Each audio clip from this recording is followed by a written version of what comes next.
We're on the home stretch now, so let's keep it going, all right?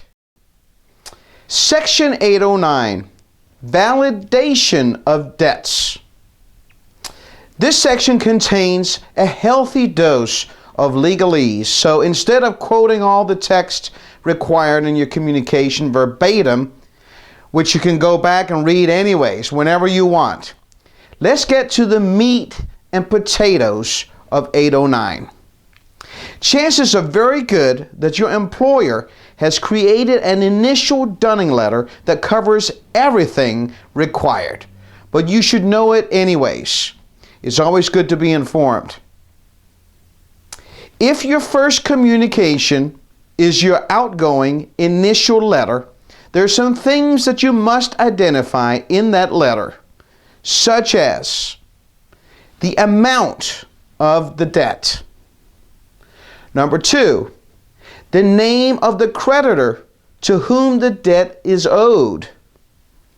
Number 3, a 30-day dispute clause that allows the consumer to dispute the debt or any portion of it, and also allows the consumer to ask for more information or verification of the debt, or for that matter, to ask for the name and address of the original creditor if it's different from the current one. Now, if your initial communication is something other than a letter, for instance, an outbound telephone call, the information must be provided to the consumer within 5 days of such a communication. So make sure that you get that letter out.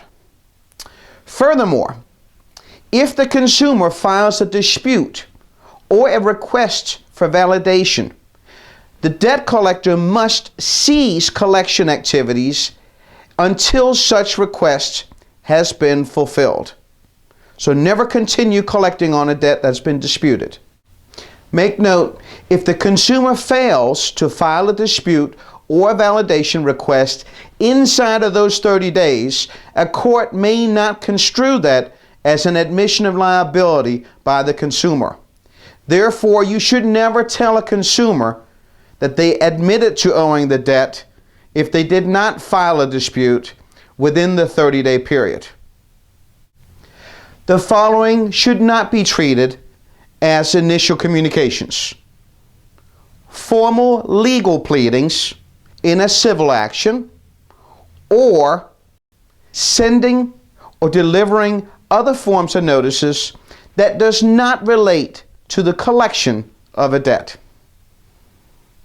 That was 809. If you're comfortable that you know the information, let's move on to 810. See ya.